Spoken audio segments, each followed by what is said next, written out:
Blog Talk Radio.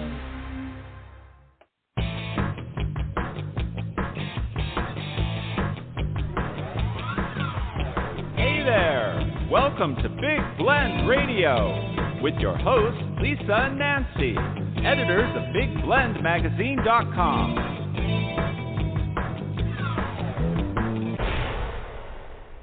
Woohoo! It is January 5th, 2022.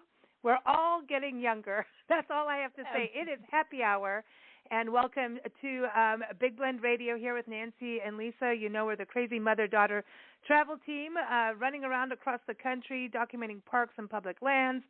And this is one of our special live broadcast series.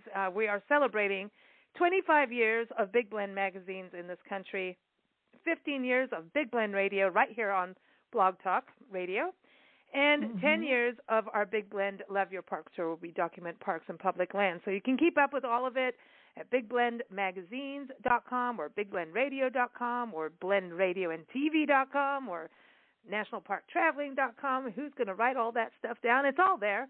Check it out. Sign up for our newsletter to get our new digital magazines.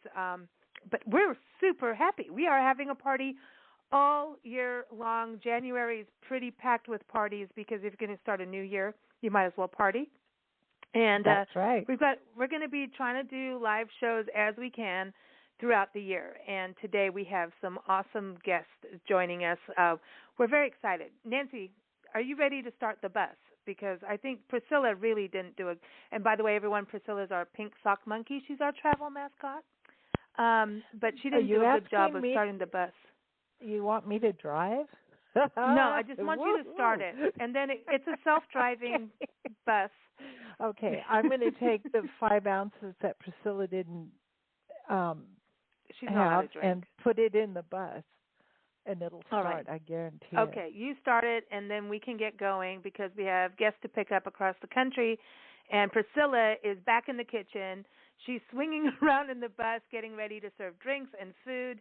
She's being a good little sock monkey mascot. So we're going to get started. We're going to go today. We are airing live from Peachtree City, Georgia, actually in the ceramist artist studio, Andrea Fay. She's an amazing ceramist artist, and she's part of the Southern Hands Artist Studio Tour. In fact, founded it. And we're here in Art Studio right now, and in Georgia, right outside Atlanta. In fact, we're where the Walking Dead is filmed. We're in Zombie Land, we're in but Zombie it's beautiful. Land. I know. So anyway, we're going to start. We're going to go up since we're in Georgia. We're going to go up to. I think we're going to go to Bethesda, Maryland. Nancy, are you ready? Start the bus. Sure, let's go. Go for it. You didn't do it very well.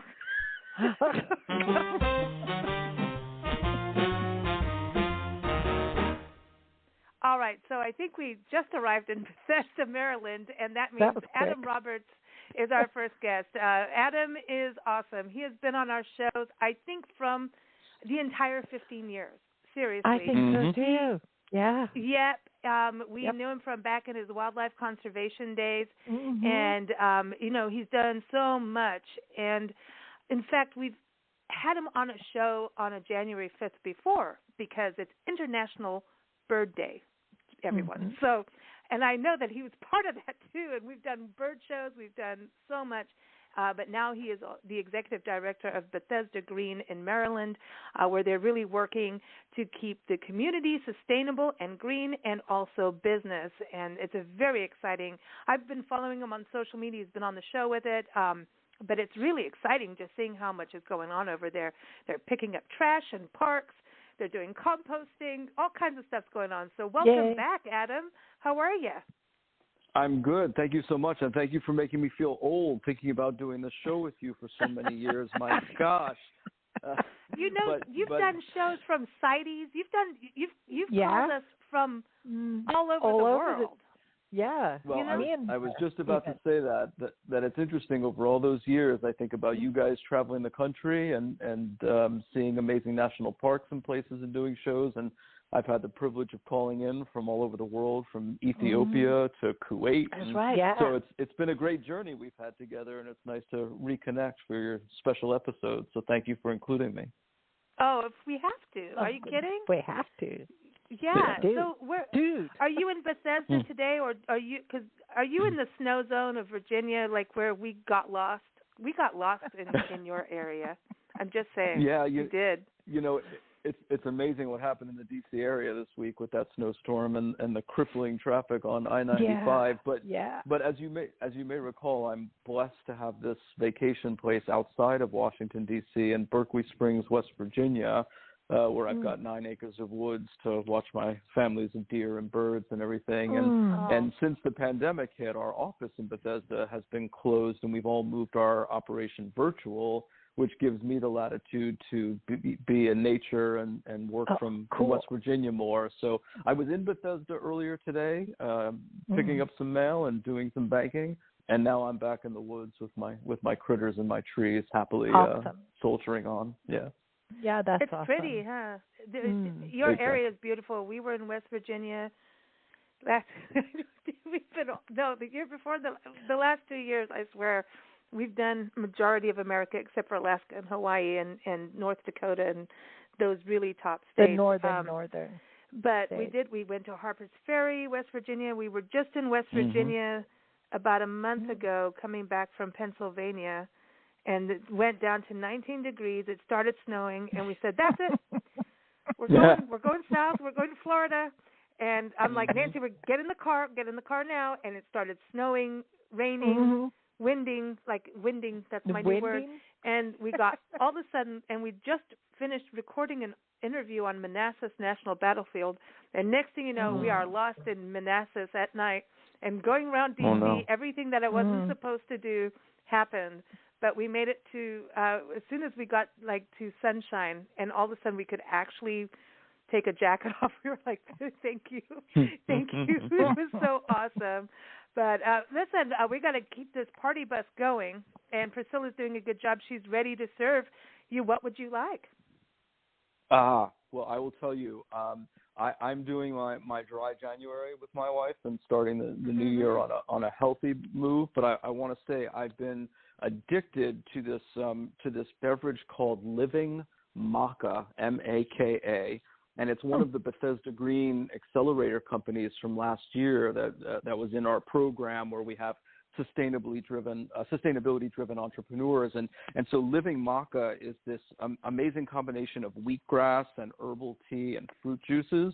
And so I have been completely addicted to their hibiscus passion fruit Living Maca. And so it's great. It's got caffeine and it's delicious, and because of the wheatgrass, it's healthy. So you should definitely check out livingmaca.com, and they will ship it to you, and you can order packs, and that's what I've been drinking. So I not only like one on the bus, but I'd like to share it with everyone there. Cool. Sounds like we could put it in a martini too. I know. I was drinking vodka. But you know what? Passion fruit is one of my favorites. Like growing up in Kenya, that was growing everywhere. Passion fruit. Yeah. And when you can get that right balance and hibiscus, that sounds perfect.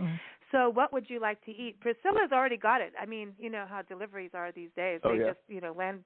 We don't have any shipping problems at all. Right. But, Priscilla's got her contacts, so she's getting that poured for you. What would you like to eat? You know what? Since it's a party bus and we've got so many different people, I was thinking if we could have a taco bar where everybody can kind of make their own, so we could focus on what people want, and everybody can spice it up as much as they want, add as much heat, or for myself as a vegan, I'll have mine a certain way that others may have a different way they want their tacos. But that's always fun. It gives everybody a chance to build their own and enjoy it together. So if I could get a wheatgrass Living Maca drink and some vegan tacos, I'd be ready to go. There you go. You're very healthy. I think Dr. Jackie is coming on in a little bit here too. She's gonna give you a thumbs up on this, because she keeps telling us we're only allowed to have 5 ounces of wine a night, and I'm going, but it's a 1 hour show. How do we do that, Dr. Jackie? It's a defined ounce. I know. But I like that. Dry January is a good thing. I think we should all pick our, birthday months or whatever to, kind of have a nice balance. But all right, getting the bus back on the road, and we're going to Natchitoches, Louisiana. This is the oldest settlement in the state of Louisiana. It is one of our absolute favorite places, I love this and place. it's feature story of our current issue of Parks and Travel magazine, where we listed 22 must-do experiences in the oldest settlement of Louisiana, and you must do them all in 2022. So you must get on the bus now. But let's welcome Arlene. Arlene Gould is the director of Natchitoches Convention and Visitor Bureau. How are you doing? Hey, y'all. I should just say, hey, Arlene, y'all. how are you doing? Oh, that's our favorite thing. Hey, y'all. Hey, y'all. Hey, y'all. Well, welcome. We're down here in Natchitoches. We're winding up the holiday season, and now we're getting ready for Mardi Gras. Mardi Gras. Awesome. See, that's always it. Always a party, you know. There's Wow. always a party in Natchitoches. Natchitoches likes this to celebrate. Is the best place. It is beautiful. It's also home to the only national forest in the state, and it's part of the National Cane River National Heritage Area. There's so much to do with Natchitoches, but Kelli West is also here. She is the media director for the Natchitoches Convention and Visitor Bureau, and she is a very good tour guide. So welcome back, Kelli. How are you doing? I'm doing great. Great. How are y'all? We're doing good, y'all. We're doing great. Are we behaving? No. Kelli, what would you like from Priscilla's little kitchen? Would you like a taco? Or are you going to have a meat? It's a party. Yeah? Go ahead. No, I was going to say, I have to just warn Adam, since he's a vegan, that Natchitoches is known for meat pies, but we can make him a vegetarian empanada or something, right? Of course. That's where the taco comes in good. But yeah, what would you like since it's party time? Yeah, since it's party time, I'll indulge a little bit, and I will have a yam cake from French Market. Oh, you know we love the French Market. Frozen daiquiri. An eggnog frozen daiquiri. See, and that's here it. we go So with the Priscilla doesn't have to make the daiquiri, because now we're in Natchitoches, so we're going to go through the drive-through and get the eggnog daiquiri, and it'll and you could get it in a 2-gallon jug if you want. You can get it in a cup. You sure can. You can get it in a jug. It's all good. And the yam cakes, we have to fill up the bus, so the yam cakes, we could get that at French Market Express, and we love that. We love the French Market. Yum. They're on the gas station food trail. Because tell everybody, Kelli, you have a gas station food trail. That's amazing. Yes, so Natchitoches is located in what was known as No Man's Land, an area in between the Louisiana Purchase Territory and Spanish Texas. It was kind of a disputed land, but throughout the 7 parishes, because we have parishes in Louisiana instead of counties, throughout those 7 parishes, we now have a gas station food trail, because we realized that that's where you eat in these areas. You grab food on the go at the gas stations, and they are amazing. So good. Food stops. And so we developed a gas station food trail so you can taste all the delicacies of the gas stations, from bakeries like French Market and pastries and things like that, to meat pies, to tamales, to Crispitos, and plus burgers and wings and hot dogs and the normal things you can find as well. You have good Mexican food too. I mean, the fact is you're such a multicultural destination. It means you have good food. And Adam, there is vegan food, I promise, because we've been there, and there is. You'll be happy, I swear. Now, Miss Arlene, what would you like from little Priscilla? She's dying to get you a drink or something to eat, or both. She's going to make us go on a riverboat. I know. Natchitoches for those eggnog daiquiris, and those eggnog daiquiris. I tell you, you can almost have them for dessert. But I'm going to do an eggnog daiquiri, and I think that I'd like some crawfish pies instead of the little meat pies. I think crawfish pies sound good right about now. They got those little mini ones, and so for a party that would be pretty good. All right, crawfish. Well, we are in, Louisiana. She's going to eat the mud bug. No, that's crawfish right. are different. Right. Are the mud bugs the same thing as the crawfish? Yeah, pretty much. Yeah. I like the mud bugs. They make They're little cute. like sandcastles everywhere you walk, and No, they're cute. you know, That's right. That's They're the really- houses. They do look like little castles. Yeah. Hey, I do That's want to Interesting. throw this out there since we're talking about crawfish and mud bugs. Your state and Natchitoches is one of the best places to go bird watching in the country. I just have to say, since it's International Bird Day. Yes. Kisatchee Yeah. National Forest is doing a whole bunch to take care of the woodpeckers, and like there's certain areas like you're not allowed to go because this is the habitat. Like it's so cool what is going on out there for the woodpeckers, and there's certain woodpeckers, and I'm going to get the species name wrong, so I don't want to say it, but you guys have like water birds like herons and egrets, and it is, we love the Beautiful. swampy. Yeah, we love this Yeah, one. we have a lot of beautiful natural habitats for birds and all kind of good stuff in Kisatchee and in other parts of the state as well. But yep, and you know what? I did see that first thing this morning that today was National Bird Day, so it's nice that we can celebrate and recognize that. So I filled the bird feeders where we are. So I took care of birds. I filled my bird feeder this morning too. You've got to take care of the birds. It's winter. They need their fuel. That's right. So, all right, we're going to get back on the bus. We're going to float over a little bit of the Cane River Lake, because why not? And we're going to go see Dr. Jackie. Dr. Jackie is out in Southern California in Orange County. She is a cardiologist, and Dr. Jackie, I can say it, electrophysiologist, and the author of the best-selling book, Women and Heart Disease, The Real Story, and encourage you to keep up with her at womenandheartdiseasebook.com. So welcome back, Dr. Jackie. How are you? I'm well. Thanks for having me. Always a good time hanging out with you guys. Oh, you too. So how are you liking the food and the drinks? How are we doing on this for our heart health? I think the food sounds delicious. I've never had a crawfish pie before, and I would love to try some. It actually sounds really good. Now, what about the eggnog daiquiris? Oh, that sounds delicious. A little too rich for my taste, but that really sounds delicious.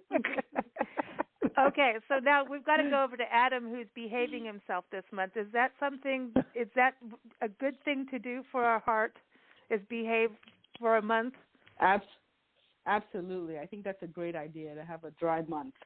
That is definitely really good for your heart. And I like the juice that he's drinking. It sounds pretty healthy. I think I'd like to try some of that as well. With vodka. Yeah, absolutely.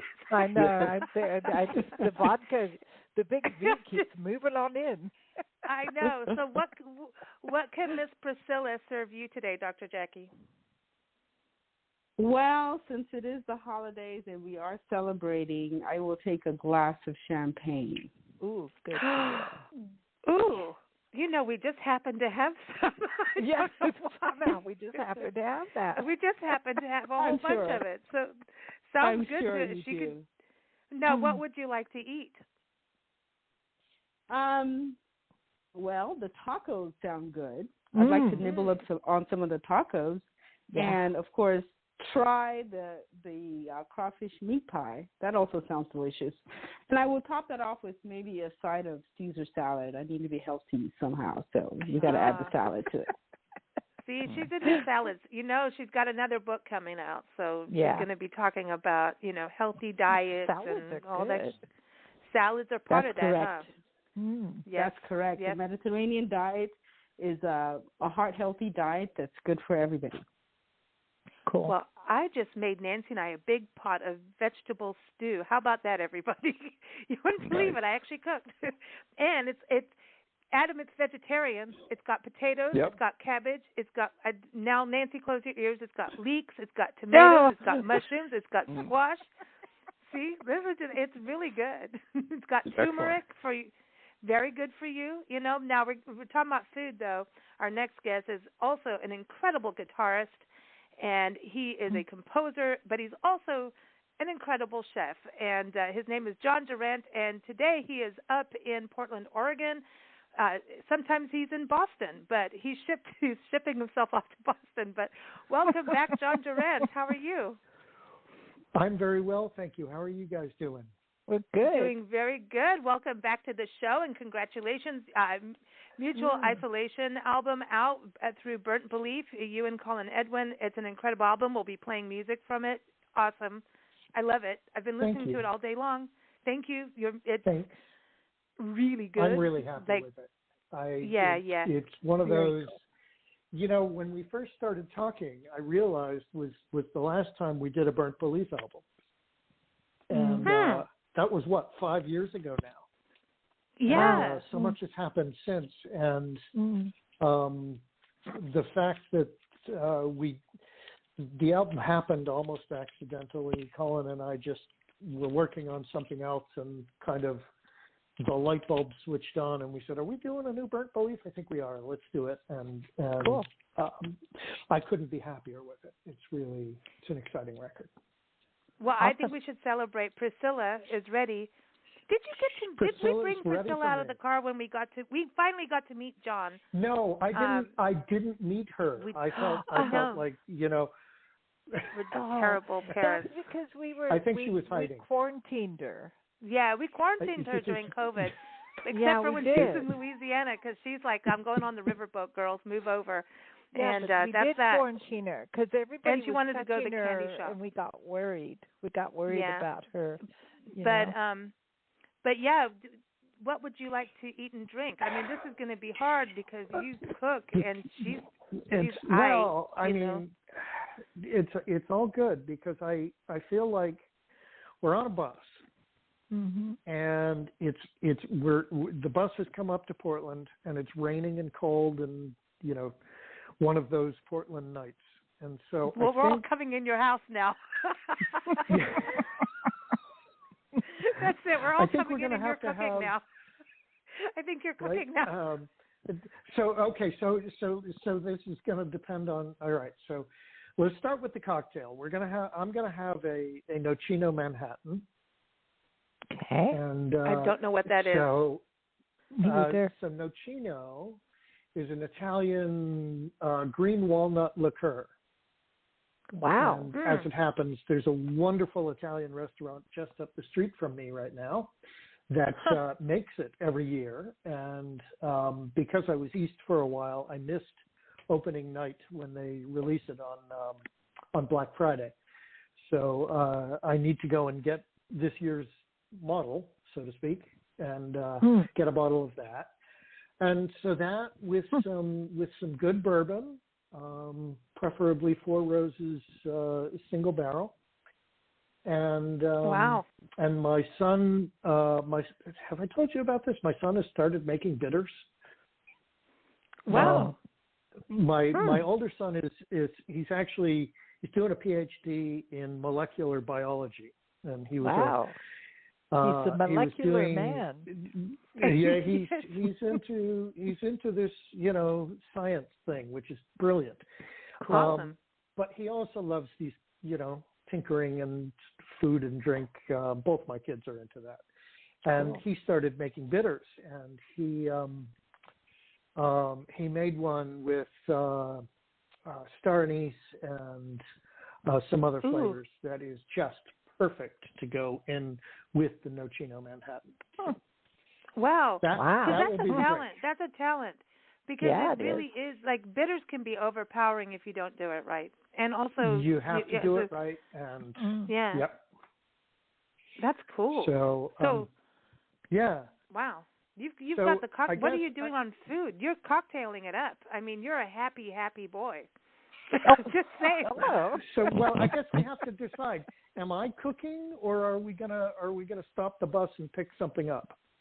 Well, let Priscilla try and cook for you. So, what would you like her to make you, and then later we can see how she did. Stop the bus. I was going to say, because we're in Portland, we could go to one of my favorite food carts and pick up like some, the Roland Fresh cart make these wonderful sushi burritos that are just delightful.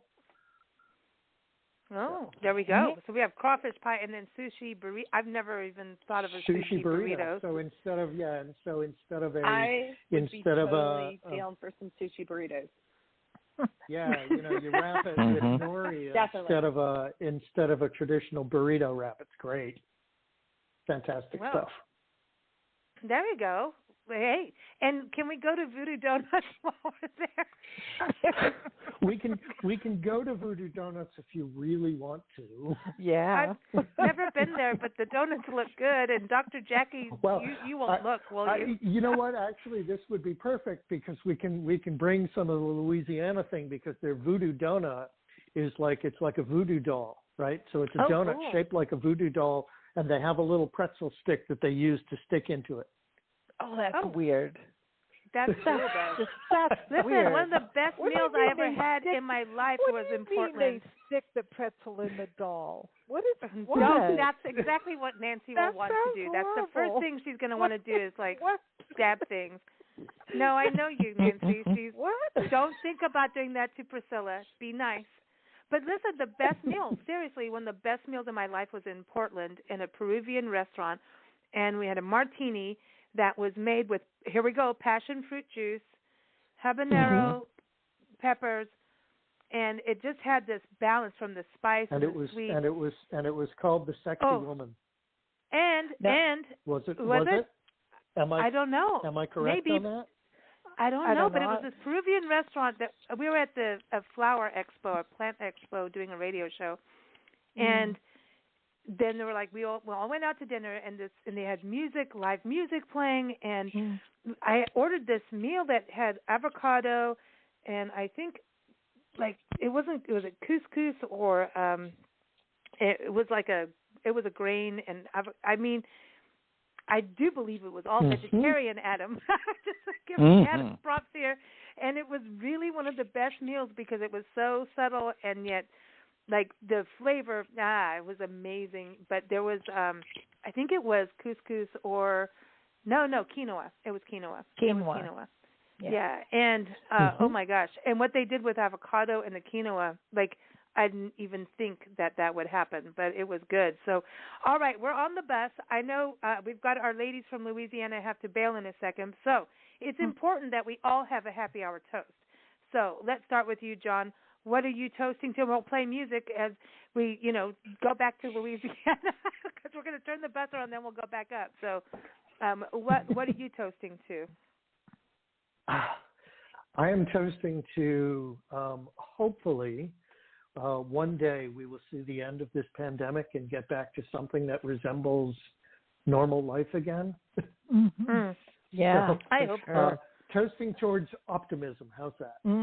I like that. That's the way to be. And I think you never know. This could be the end of it this year. You never know. We didn't think we'd be in it this long, and we didn't know it'd go beyond a month, But, this could be the year. You never know. So I'm with you on optimism. So let's go to you, Adam. What are you toasting to? Well, I think given the nature of my work in environmental protection and long-term sustainability, and the fact that it's a new year and that we all need to do our part to save the planet, I would toast toward a sustainable 2022, that we all are able to thrive and grow and do so in a measured and sustainable and ecologically friendly fashion. I like that. I like that. And Dr. Jackie, what are you? I'm here. We got to be able to walk in the woods, man. Without being swept off my feet, unless it's another way. There's other good sweeping off your feet. That's, but I'm just saying. Well, no, come on now. Hey, it's happy hour. We can say things. I know. I'm sitting right here. I'm your mother. I want to go, Dr. Jackie, what are you toasting to? Well, as a cardiologist and electrophysiologist who aims to educate people about heart disease, because we all know that heart disease is the number one killer of people here in the United States, I'm toasting to a healthy heart for 2022 and for better statistics about heart disease for everybody. Ooh, better statistics. Okay. Wow, I love that. And Dr. Jackie, thank you for everything that you're doing with educating the public, especially women, because women's heart health are two different things, and from men. But we still have to all eat healthy and be healthy. So glad you could join us. Everyone, Dr. Jackie has a new series on Big Blend Radio. You can hear her every third Wednesday. It's Wellness Wednesday when she'll be talking about how to stay healthy, because if you listen to Dr. Jackie, you could reverse heart disease by 80%. Is that right? That's correct. You can decrease your risk by up to 80% by implementing some simple lifestyle changes. That's all huge. right. Okay, everyone. Dr. Jackie's website is womenandheartdiseasebook.com. Keep up with her there. She's also on social media. Thank you so much for joining us. Thank you. Take care. Happy New Year. Happy New Year. Happy New Year. Happy New Year. All right. Bye-bye. And we want to go back. Now, we did a detour to, Orange County, California, Irvine, where her offices are. She's got patients showing up now. But we're going to go to Arlene over in Natchitoches. Arlene, what is your toast? Well, since it's the new year and we have such wonderful people in our lives and friends and family, I'm gonna say my favorite toast: make new friends, but keep the old. For one is silver and the other gold. So tonight we met some new friends here on the show, and we've got some old friends, not in age, but in years that we've known them. But so I'm toasting to the people in our lives, to our family and our friends, and to the new year. Oh, I love that. Thank you. And Arlene, one of the coolest things on the planet, your emails, you always say, keep smiling. And I did. Every time I see an email from you, I smile. I'm like, what are you doing, Arlene? No matter what, you're making me smile. And I want to say to you, thank you for always having that, because it's really true that we can smile, because one smile can change everything. Yeah. So I'm smiling at you, girl. Thank you so much. It's been so much fun over the years. Smiling back at you. We'll see you soon. I'm telling you, we're coming through Natchitoches on our way west. If we're going west, we're going to Texas. We're coming. We're coming. We're coming. And we got to come see your little doggies. That's important. Yes.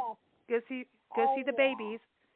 We'll do that. And so, Kelli, what is your toast? I think I'll toast to safe travels this year. Ooh, that we continue traveling, but in a very safe way, and keep those traveling wishes and dreams alive, and just keep exploring. Exactly. You can do it healthy. You can mask. You can hike. You can go to the water. Just get some fresh air. And, the tourism industry, I think I was talking about that in the last Parks and Travel. Nancy and I put the editor's block together. It's like we can't let the tourism industry sink. We have to work together and do it right. And as travelers, we need to take some of the brunt. We need to be nicer travelers, patient travelers. We need to understand detours are detours. That's what creates the stories. I'm telling you, everything that goes wrong on our tour has become like the best story ever. So every detour, every craziness that happens. I mean, I just got locked in a hotel room the other day. Seriously. I'm not the hotel room, the bathroom. In the bathroom. It cracked me up. So, and I couldn't get her out. No. I couldn't get her out. And then what are you going to do? Said, she goes, I'm sorry, I went home for the night. And we were like, I'm like, hello. Hello. So, but you have to have a sense of humor about that, because at the end of the day, it's a story.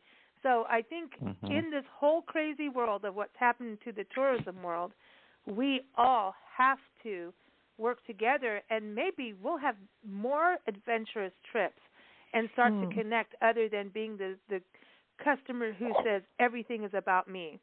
Let's get a little bit over that. Honestly, I'm just a little bit of a rant. That would be so, nice. Sorry, yeah. Happy hour. Yeah, I'm just can we just get down to having a good time, please. So everyone, Natchitoches.com. So Natchitoches is spelled Natchitoches. So it's like Natchitoches. Go to the website.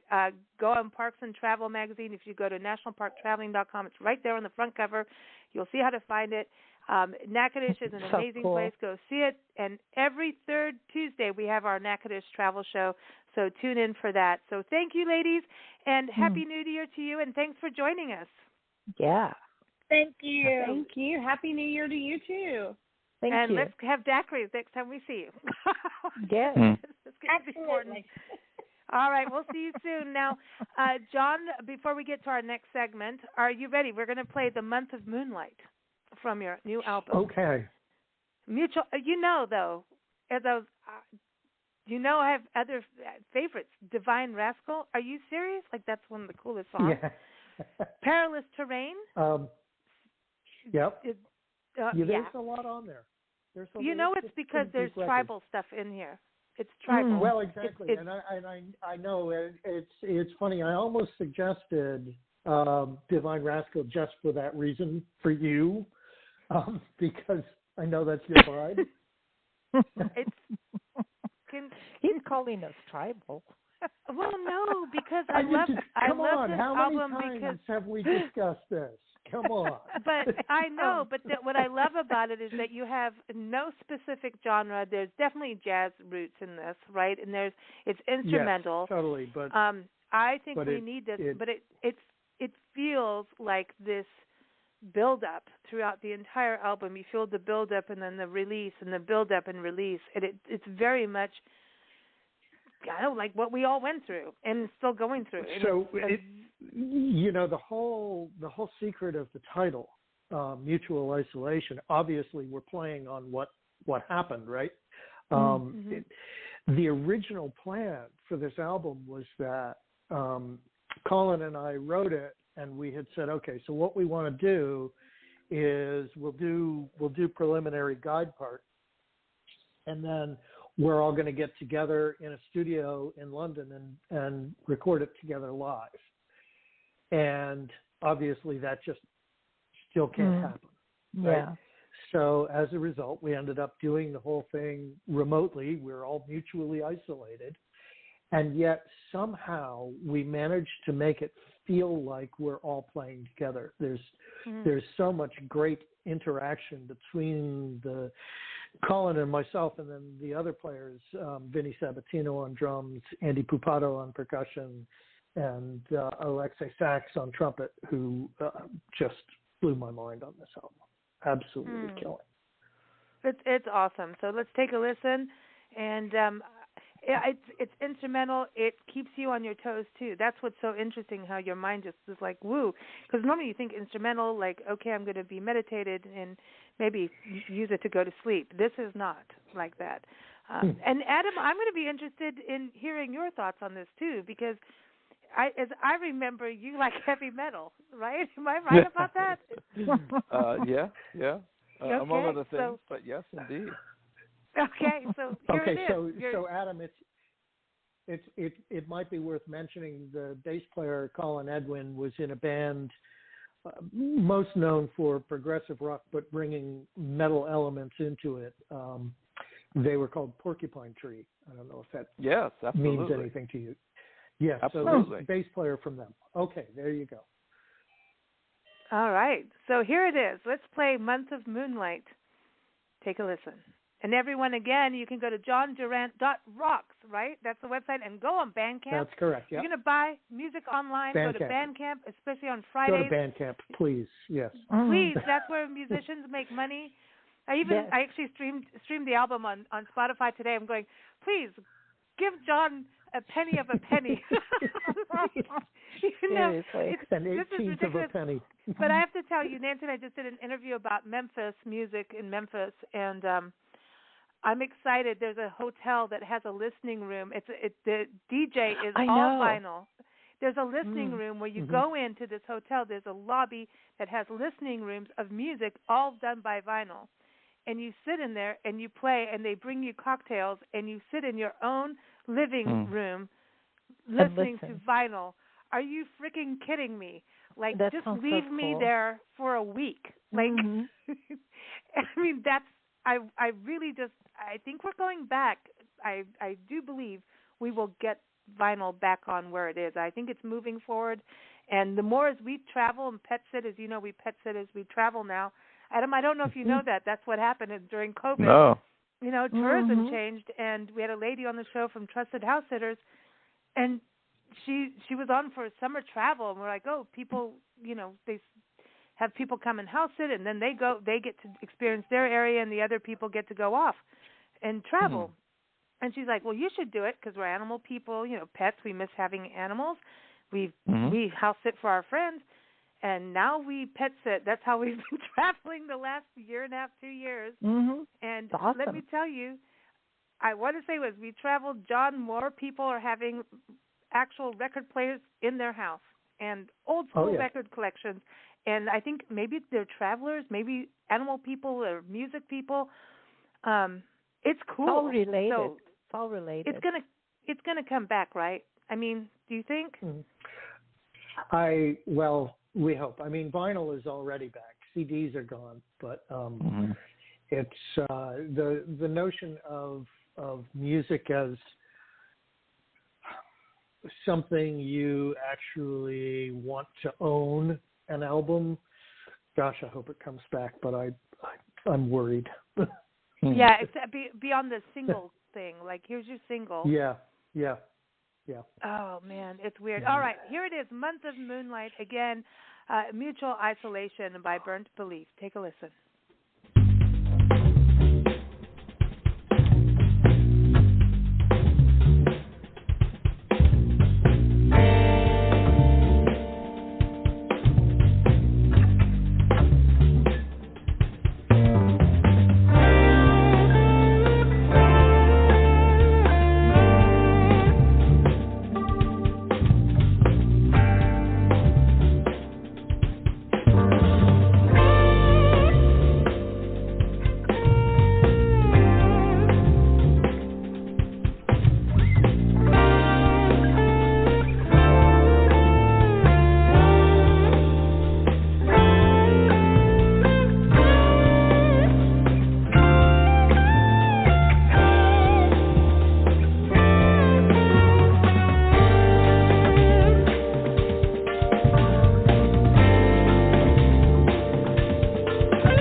everyone. That is Month of Moonlight from the album Mutual Isolation by John Durant and Colin Edwin. And again, that they are Burnt Belief, and you can get it on Bandcamp.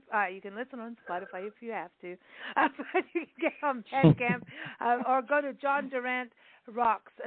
Excuse me. But I love it. John, I'm going to listen to this on the road because it's that music that keeps you moving. Yeah. It's a really good road album, actually. It really. It's funny. The drummer. To that. The drummer Vinny was telling me, I think I've mentioned before, he and I have worked together for a very long time, and his day job is actually playing in a wedding band, and they got back to work this fall, and obviously were very, very, very busy for a while. And he said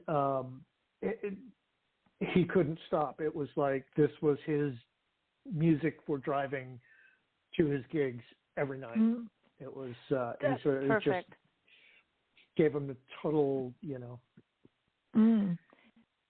Yeah, because it keeps you on your toes. Listening to it keeps you on your toes so much. There's drive. It's alive. It's fun. It's interesting. It's got different elements throughout, and yeah. I think Adam Roberts is also on the show from Bethesda Green. That you could listen to this on the way back and forth from West Virginia to Bethesda. In fact, it would help me in traffic when you get to DC. Just saying. Yeah, no, I mean that's great road music, but I have to say I quite enjoyed that, and I was trying to think about sort of all the influences that I was hearing in there, because there was definitely some progressive rock, and there was some fusion jazz, and I was hearing Alan Holdsworth in the guitar. I'm definitely going to check out more. Yeah, I love Alan. I mean, I knew him pretty well, and oh wow. Actually, I try really hard to not have his influence come through so much, because he's one of those guys who's so unique and distinctive that as soon as you try to play like him, it's like, oh, there's Alan. Right. Well, then I'm sorry I invoked his name, not realizing you were trying to avoid that sound, but it did remind me some of his stuff. Should be mentioned in Go the Adam. breath. Are you kidding? I was going to say it's definitely meant as a compliment. Yeah. Thank you. Yes, I got that. That's awesome. I love this. I'm loving this. I am. Lisa, we had talked about this. This is one of the tunes, because when we first started talking, you were like, okay, I've never heard of anybody playing a fretless guitar, and this one, it's all the lead stuff is all the fretless guitar. I love this. Because you're known for playing. You're the cloud guitarist, and this is not the same as all the as your internet ambient things. And well, it's funny. The last several things I've done have been really introspective, and a lot of more quiet ambient things. That's the waterfront living, man. I'm telling you. This was really nice for me to do something a little more extroverted. I did a couple things in the last 2 years. I was playing keyboards too. Yeah.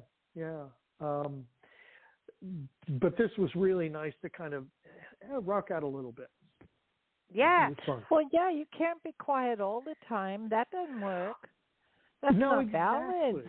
You got to have your party time, and you got to have your quiet time. You can't just be one. That's right. Yeah. That would be my mother. This album, Burnt Belief, so it's 4 albums, that you guys have done together, but you have been putting out so much music through the pandemic, and we've also got to talk Ukraine. You've got that connection too, and I can't believe what happened this year. Your singer came to visit. Ina came to visit, and I was so happy. I mean, it's kind of a long story in that she had, for the last few years, been working as the artistic director of their national folk ensemble. and she was up for the director's job, and political appointee got it, and she was really upset. The whole ensemble was really upset, and so she left work, and she needed a break. And of all the things, she couldn't fly direct from Ukraine to America, and you couldn't fly through Europe, but she could fly through Turkey. Really? So that's what we did. We got her to Chicago. I met her in Chicago, and we had a couple days there, and then brought her to Portland and had a nice couple of weeks. And unfortunately, April couldn't get here because there was a major windstorm back east, and trees came down, damaged the back porch and all kinds of things. Anyway, so she got stuck out there, no power, everything, and so she missed being able to hang with Ina as well. But nevertheless, we had a great time. We did make some new music, obviously, and we're kind of figuring out when that might come out. But it was great to see her. We always have such a good time together. It's special because I feel like that wouldn't happen. I just think the future between what's going on with Ukraine and Russia and us and everything I don't want to go there, but like this was like a very lucky moment of time that you guys had together, and you guys were all over like Oregon. I'm like, yeah, she's here. This is so cool. She's got an incredible voice, and you've got a great album with her.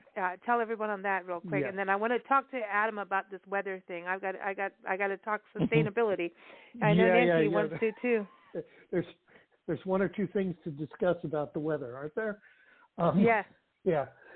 So our album, Edwin Durant Cofton, so it's Colin, Edwin, and I again, and with Ina singing. And what she does is she sings like a traditional Ukrainian folk song, hundreds of years old, 1,000-year-old in some cases. And we have no idea what it is. We don't speak Ukrainian. Colin and I are just, we just get this melody. She sings a melody, and we then have to build a song around it. And then it goes back to her, and she fleshes out the vocals with harmonies, and in some cases came back with a completely different song based on what we had done. So it was a fascinating project, and I love it. And it's a funny thing. Tribal. A lot of people I've noticed in America don't understand, they can't quite grasp the idea of, I don't know what these lyrics are, so I'm just thrown for a loop. But to me, I mean, that was why I loved the Cocteau Twins and why I loved Sigur Rós, and because you're not worrying about what the words are actually saying, you're just responding to the melodies and the harmonies and those kinds of things. And I think that's a much more interesting. That's interesting you say that. I mean, Nancy, Adam, all of us have traveled, and John, you've traveled as well. And, when you're in a different country and you listen to music, like in Africa, right, you don't know what they're saying, but you can feel if it's up or down. Oh, you know if it's positive, if it's about love, you can feel. Yeah. You can tell what's going on. And besides, it's fun to make up your own scenario anyway. Yeah. Right? That's why I like instrumental music so much. Yeah. Right? You have a wide open canvas, right? Exactly. Well, Month of Moonlight took me back to the very beginning of the pandemic when Nancy and I were driving. We went to see our friend Jerry, and she'll be on the show soon, Jerry Hagman. She owns Homestead Inn, and she's pretty much retiring and selling it and everything, but I know. She's my grandma. I called her my grandma. And we connected in a crazy way. She chased us down, literally. We did some marketing pieces in the magazine and everything for Julian in the mountain towns where we lived in San Diego, and then moved because of Jerry. We went through all these wildfires, and we had to leave because so many homes were burned down, and kids needed to be in their school system, and we can work anywhere, as we now can prove. so she was like, you need to come here, and she wanted us to promote. She's outside of Joshua Tree. She's in 29 Palms. And Adam, you were on shows when we were in 29 Palms. I'm just thinking, like, that's how far back it was. And so, I mean, you could see Joshua Tree National Park from our window, our front window. Yeah, so cool. And nice. Jerry's the one who got us there and got us to start, covering the town. And then we ended up moving there. Who knew? And so we went to go see her, and she's like, girls, we need to have 3 weeks. You need to book 3 weeks. We're like, well, I don't know. We have to get up to the Sequoias. We have all this we have to do. And then the pandemic happened while we were there. And we ended up being there 3 months because it was just so crazy, and everything was falling apart. Tourism offices were closed. And I'm telling people, come on shows, talk about the history, talk about this, But she put up with us for 3 months. And she wants us to come back. She wants us to come back home too. But she's like our grandma. But while we were there, we were photographing because she's selling her inn, which is now really long-term residential, like long-term stays for military, because of 29 Palms is like huge in military. And the moon would come out, and it was really weird to be there. When you had lived there, literally around, you could walk to our house from there, where we used to live. And so it was like this whole weird full circle moment being there. And, you wake up in the morning, it's one of the places you recognize where by the birds, you get up at 4 in the morning because of the sun. And it's like, I love that about there. You are up at 4.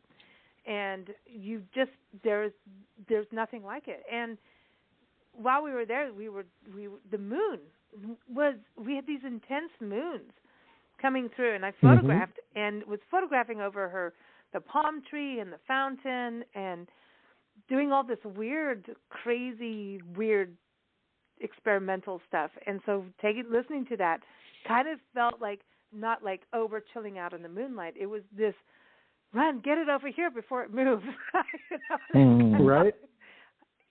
It's exactly how it felt like for me. The thing about photography is so much of it is you have to get it before it goes away. When the light is what it's supposed to be, you have that moment, and you've got to get it. Yeah, it's got to move fast. Adam, how are you at the beginning of all of this? What was your situation like? I know you said Bethesda, Green, everybody, you're still like being diligent about. No one's getting COVID, right? You're gonna all hunker down as best you can. Yeah, touch wood. We've had 0 cases in my office, but I think we're just all hyper vigilant about staying secure and getting vaccinated and boosted and wearing masks and all the rest. But it was very interesting to me. One of the big benefits of a group like Bethesda Green is that we're able to be kind of a convener for the community. We get people out to do things together, whether it's, pulling weeds in the neighborhood so we don't have to use pesticides, or hearing from the new companies that are going through our incubator and accelerator programs and coming up with these exciting green, sustainability-driven solutions to complex environmental problems. And so going from this community convening spot, organization, cohesive instigator for the community in a positive way, to everyone being disparate and being on a computer screen was a really interesting challenge. But what I found is, for as much as we've lost in terms of the physical connectivity of being with each other in those moments, we're actually able to potentially reach more people, because people who wouldn't have otherwise been able to, leave work early or leave their family in the evening to come to one of our events or come to one of our volunteer opportunity days, now can just sit at their computer in a lunch break or, right after work or whatever, and join in and participate. And you have that same sort of visual connection. So I think there are some benefits to all of this. And the thing I remember most about when the pandemic first came on full, and everyone was in that situation, everyone was home, people were working remote, everyone was hunkered down, was just how much different the world looked. right? There were all these stories of mountains in Nepal that could be seen from the first time because the pollution had lifted. And I know I felt that way. You know, I would go for a run in Washington, D.C., and it was so much less congested. And obviously, you know, huge negatives to everything we've had to endure through this. But it is a healthy reminder of our need to rethink the way we live and the way we work and the way we look at our lives in the future, and finding that happy medium between socializing, being engaged, being out, contributing to the economic development of the country, while also respecting the needs of the environment, protecting the climate, reducing greenhouse gas emissions, et cetera. You know, I'm hoping that we're able to focus on that balance going forward. Here, I love that. I know. Yeah. I think Nancy and I, when we traveled, we finally, you know, got to leave and get back on the road, and it was scary. And people would yell at people if they didn't wear a mask, like, I was like, can everybody just calm the hell down? Like, you know, if you go in the store and cough, everybody freaks out, you know. And still that happens today. And then if someone's in my way, I'll cough. I'm wearing a mask. No one just, you know. But no.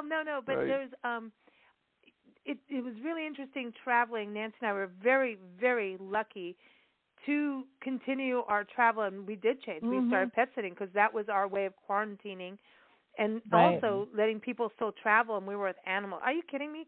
We got 2 cats running around right here, Joker and Gotham, like being brats, you know. They're the brats. So funny. But it's like our hearts are so happy, so we are kind of like this balanced environment, you know.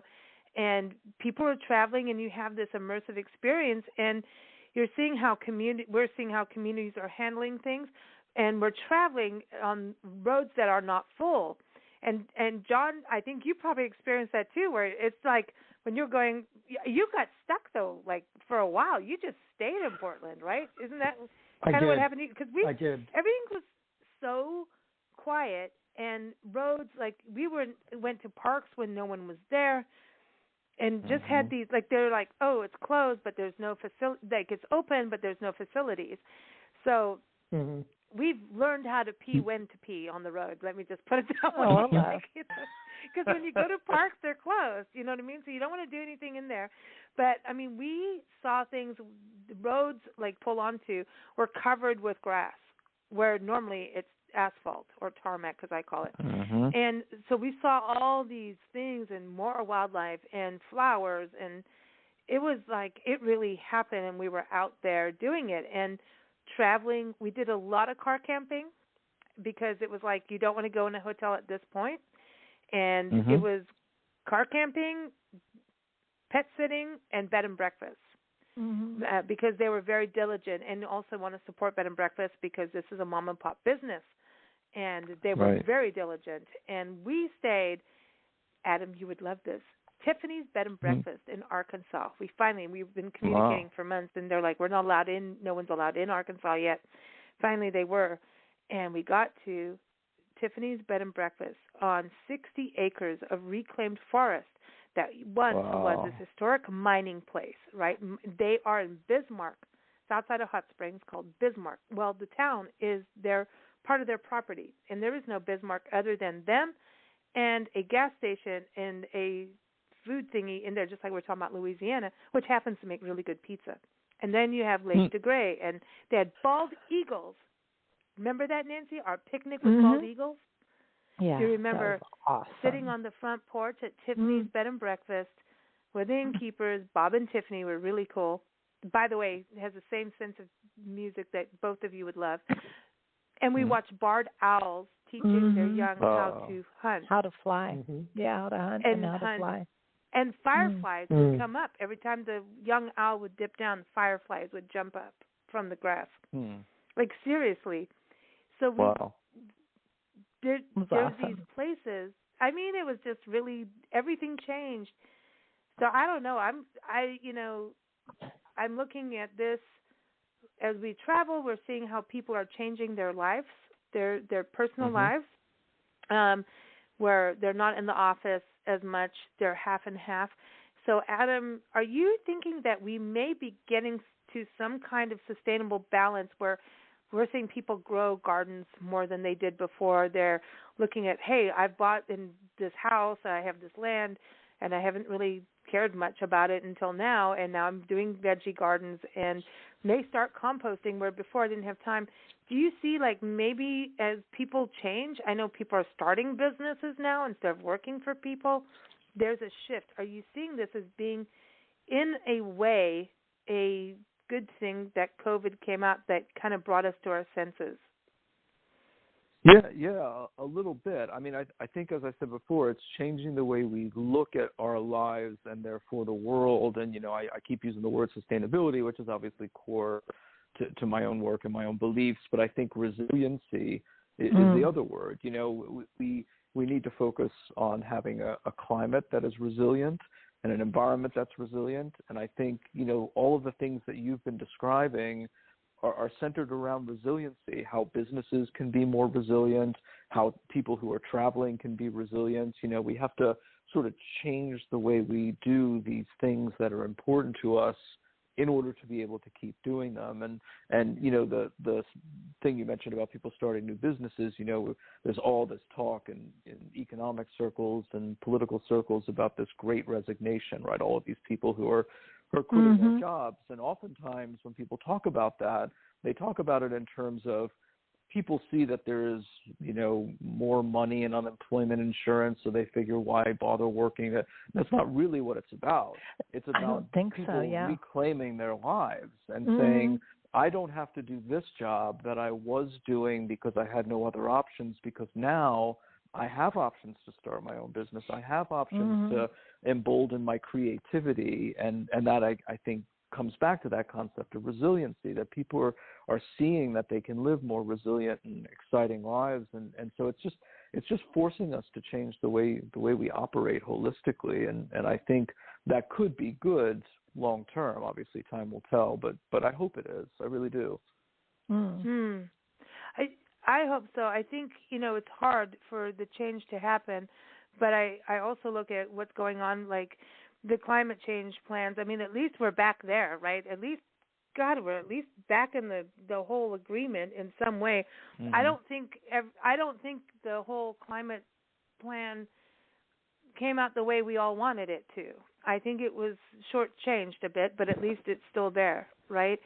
But I think I'm wondering if we're going to have a lighter footprint by people changing. I wonder if that's going to happen. Right now it doesn't feel like it, because now we have traffic, and Nancy and I go, what the hell just happened? But we're going to, eventually, I mean, we're going to have to, because if we don't, our children, grandchildren, and great-grandchildren will really suffer. And some people care about their relatives, and others probably don't. I don't know, you know. But we do now know, there's evidence, we do know that we make a massive difference to this planet in good ways and also in bad ways. So it's a responsibility to fix what we're doing that is wrong. And we can. It's not like there's no solutions. So it really is change your lifestyle. Right. And maybe if we're at home, we hard. will. Maybe being at home, we will. We can use a coffee cup instead of a Starbucks cup. You know? Just those little things. Yeah. I mean, go ahead. Sorry. I think it's also about people make changes when things hit close to home, right? So when you're stuck at home because you can't go to work, you rethink. Yeah, I think there is something about and it. Then get COVID and get sick, then they start to rethink whether they should have gotten the vaccine, right? And it's the same with the environment. You know, people talk about climate change not being an issue until you have these intensifying snowstorms, these intensifying hurricanes, intensifying forest fires. Tornadoes that aren't supposed to happen this time of year. Exactly. We're seeing all of these intense weather events, and it just, at some point, that's sweeping across the country, right? From coast to coast across the country, you have all of these different intensifying weather events, and my hope is that people start to say, geez, it's real. It's happening, because I can see it in my own neighborhood. Yeah. it's huge because I think, it's happening. Nancy and I are seeing it. We've had to dodge tornadoes, driven through, we've managed to sideswipe everything. We've managed. We've been in hurricane. How many tornado warnings and hurricanes? We've managed to go through hurricanes, picked up things that were stuck to the car. We've been through a lot of interesting things. And, during COVID, even publishing the magazines, and we're expanding. Now we have 8, and we're in the middle of doing that whole changeover. As we're traveling, here it is. Let's put out this magazine. Okay, this affected this community because of COVID. Oh, wait, now we got to stop the presses, the digital presses, because this wildfire has just hit, or this hurricane. It hasn't been a year or two of COVID. These catastrophic events are happening, and we've got to somehow get to it. And people being close to home, I feel like we're getting back to the old days of we used to have a farm in the backyard, our own garden. We used to do work at the front of the house, and people would come into the parlor and do business. And I'm kind of digging that. John, isn't that how you work as a musician? You've got your music room at home. Come on. It's like, listen to musicians know it. They just want to roll downstairs and do their thing. Yeah, and it's true. And it's amazing to me that we can do the things that we can do. Thinking back to when I was getting started as a musician, the very idea that I can do something, send it off, and an hour later, Colin can get back to me from England, with another part. It's just it's amazing, and it allowed me to literally just stay put for a year. Wow. It also means we don't have. It also means we don't have live music, and that's a different set of circumstances. And unfortunately, we keep thinking, oh, this is coming up and that's coming up, and there's another record that I'm working on with Stefan Thalen that I was hoping maybe March, April timeframe I might go over to Switzerland to mix. Oh, I don't know. Stefan is awesome too. Oh, he's amazing. He's amazing. He really is. But yeah. So it's there's upsides and downsides, but it really it is nice to be. I've been even before. When I was working for a living at Lexicon, I started 2 days a week working from home. This was in about 1994. People didn't do that, but I was like, my commute was over an hour on a good day, 3 hours on a bad day. And it's like, this is crazy. Let me just work from home. A, I was more productive, and B, I'm not sitting in traffic for 3 to 5 hours on a given day. So that's great for the environment. Yeah, exactly. I remember, Nancy, me having that conversation with a certain business coach years ago, business consultant who was in the magazine, the beginning, and Twitter happened. And I didn't do Facebook, and I was like, screw Facebook, and I don't want to get started on it since I got hacked and kicked off.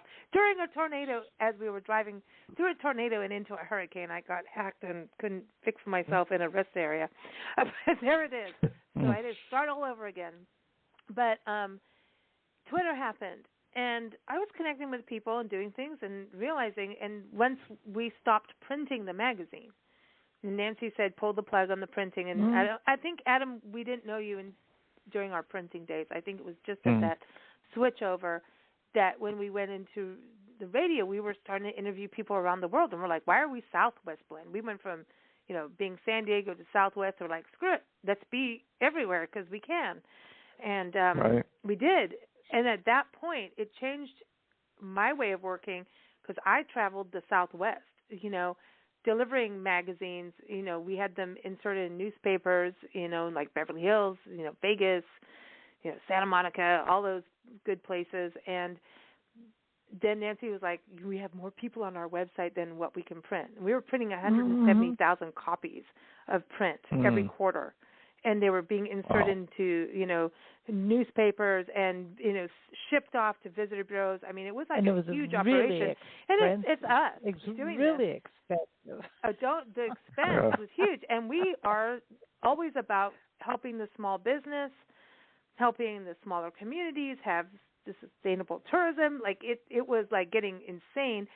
We had good printers and stole the printer, stole one of our friends, and he's now in real estate. But they were all soy-based ink. We were all trying.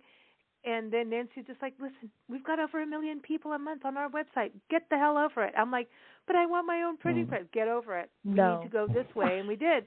Then Twitter happened, and then the radio thing happened. And suddenly I wasn't burned out driving across the Southwest delivering magazines. Literally, if you guys could see my routes and what I was doing, and it was insanity, but it was what happened. And Nancy was right, digital. And we could hold meetings with people anywhere around the world. I mean, Adam, you've been on our show from everywhere. You proved it. Exactly.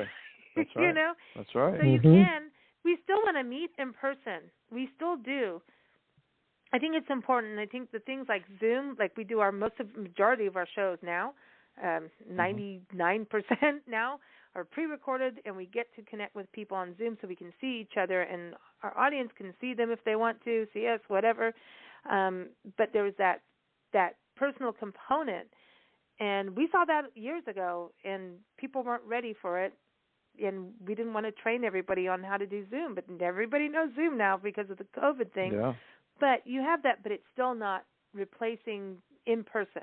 There's just something hugely different. But I think we can create a balance with that, and that's what we should look at is that balance. And things become more special, and we take moments more seriously and acknowledge them. When you see your friends and family, put the phone down and stop texting and actually be there, period. Yeah.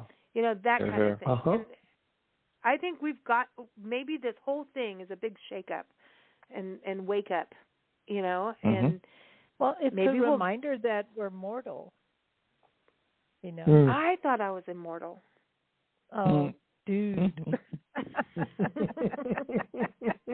I'm just kidding. I believe we go into other places, but whatever. We won't get woo-woo. But, I mean, hopefully we will. I'm just in the happy hour spirit.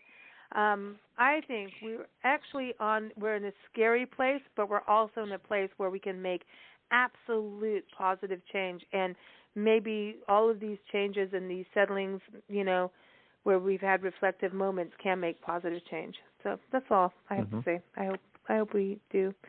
So agreed. We're going to close with some music. Is Rosso Portofino. Why can't we have the Portofino? Our wine bag. Yeah. So, but it's not wine. It's actually a color. It's a color, and it's a color very specific to a car. And I'm sorry, it's not a very environmentally correct car either. It's a Ferrari. Here we go. It's a new color for a new Ferrari that just came out last year, and it is one of the most beautiful things I've ever seen in my life. And so I named the song after it because why? It's instrumental music. I can call it what I want. And there you go. Well, that's cool. That's cool. So I want to ask you before we go, number one, Nancy, now we haven't done our toast. We have to do our toast. But, John, being on the river, and you're in Portland, you've got Willamette Valley, there, bird watching. Do you see birds on the river where you are? Because it's bird day. I do. In fact, what's great is, I'm right under a bridge, and we have owls that live under the bridge. We have a peregrine falcon that lives under the bridge. We've got all kinds of smaller birds. So I'm actually in an amazing place for that. And actually, there was fall. I think it was October 2020. I was just sitting listening to some music downstairs, and I heard this commotion out on my back patio, and looked out, and there was an owl that attached itself to my screen door, just staring at me, going, "It looks cool in there, and I like the music you're playing. Can we hang?" It was amazing. Way. The thing was huge. Yeah. And I managed to get a photo of it. I mean, it's a little blurry, but it was there for long enough for me to get my phone out of my pocket and take a picture. Cool. So, Wow. Yeah. Wow. That's awesome. Yeah. Wow. We want to Very see. cool. But It's very cool. We have a really nice group of folks, all the townhomes here, that one of the ways we kept ourselves sane was having socially distant happy hours. So we would all sit on our patios and have happy hour together and talk and chat, and it's outdoors. It's we're all good distance from one another, and it's great because everybody's really enthusiastic about the wildlife here, and so it was great, really wonderful group that we call the Falcon Perry, and there was a kid who was climbing on the bridge where you're not supposed to climb, and the Falcon attacked him, and we were psyched. Go get him! Wow. Well, I think when we saw you, we had just gone through the ordeal of the baby blue jay, because we were in Albany, Oregon, on a pet sit, and we were just we work and play with the cat, and the cat got the baby blue jay, because it was spring, and there was no way this blue jay had a place to go without another cat getting it, and we ended up at Chintimony. I had to look it up, Chintimony Wildlife Center, and drove it off there. And they're in Corvallis, which is outside Albany in Oregon. And they took such good care. They took him, and we ended up doing an interview with them and having this whole thing. And they were talking about spring.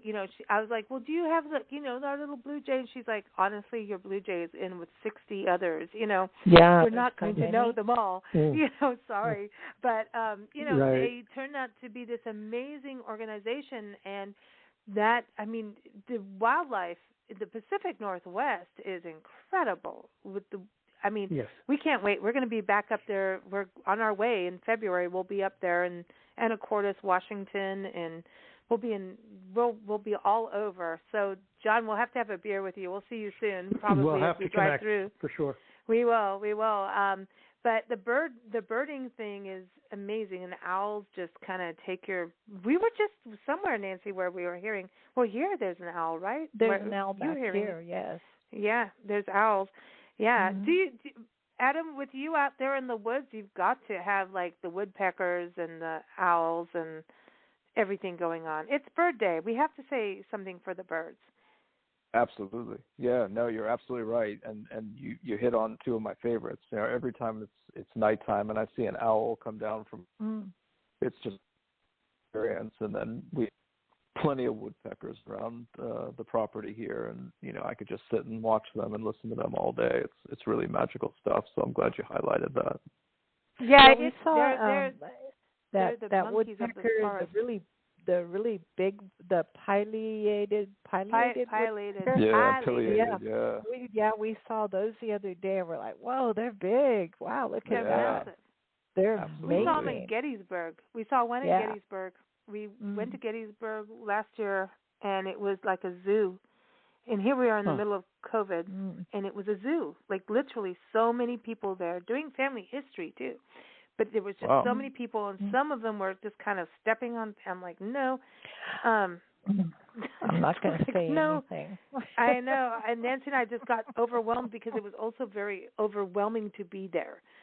The history of Gettysburg is so deep and so brutal. Literally, our bodies were like, okay, we need to sit down. We went out into the picnic area. And, of course, had a picnic and a glass of wine. Sorry, park rangers. And we watched this huge pileated woodpecker bouncing on the floor, and we're like, "Is that a woodpecker? Why is he on the floor?" And he was hanging out on the ground, going after things, and that was our best experience in Gettysburg. Gettysburg was huge and amazing, and so much history, and but we needed that zone. We needed that, like, and then we're going, like, what was it like and being a soldier and here are these woodpeckers? So then we're like thinking about what was the wildlife doing while us humans were creating all these wars and blowing stuff up. Sorry. All right. On that note, Nancy, what's your happy hour toast? Just saying. Save the woodpecker. Yeah, well, again, I will toast to Mother Nature and hope she calms down.